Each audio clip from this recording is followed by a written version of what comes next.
sejahtera, saya Cikgu Lim. Saya dari HKC Yohua Jose Kuala Pilah Negeri Sembilan.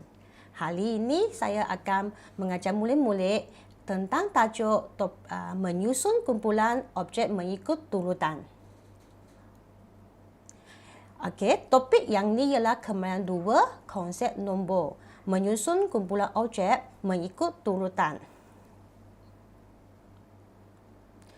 Objektif pembelajaran hari ini ialah cikgu nak murid-murid akan dapat menyusun sekurang-kurangnya satu kumpulan objek mengikut turutan. Okey, kumpulan objek mengikut turutan ada dibahagikan 3 jenis. Yang pertama, kecil, besar, nipis, tebal, rendah, tinggi. Mari kita tengok contoh ni. Okey, murid-murid susun objek kecil, besar mengikut turutan, iaitu secara menaik. Okey, yang apple yang paling depan ialah apple yang paling kecil. Yang paling kecil kita akan susun di paling depan. Seterusnya, apple sederhana akan disusun di tengah. Dan apple yang paling besar ini akan disusun di belakang. So, yang turutan ini ialah apa, murid-murid? Turutan ini ialah kecil ke besar. Seterusnya, murid-murid, kita tengok susun objek besar kecil mengikut turutan. Besar ke kecil ialah apple yang paling besar akan susun di depan. Seterusnya, apple sederhana di tengah. Dan apple yang paling kecil akan susun di belakang. Yang ini ialah turutan besar ke kecil. Okey, mari kita tengok contoh yang kedua. Contoh yang kedua adalah susun objek nipis, tebal mengikut turutan. Ada 3 jenis buku ini. Buku yang paling nipis akan susun di depan.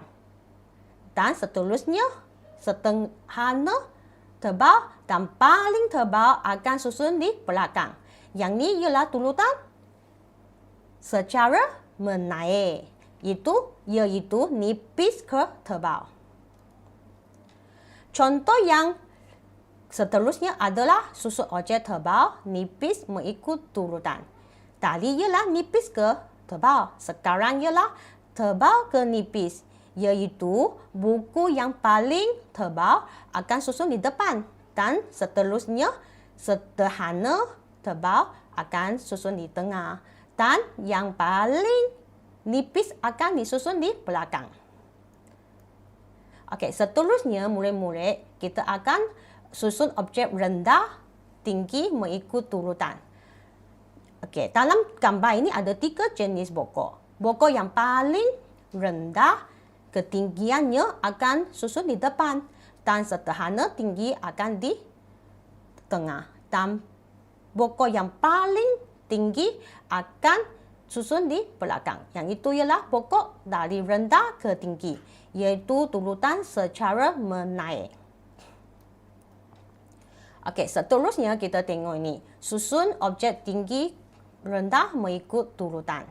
Iaitu pokok yang paling tinggi di depan. Dan sederhana ialah pokok yang ketinggian sederhana itu di tengah. Dan pokok yang paling rendah akan di belakang. Iaitu turutan secara menurun. Iaitu turutan tinggi ke rendah. Okey. Hari ini cikgu akan mengajar sampai sini. Terima kasih.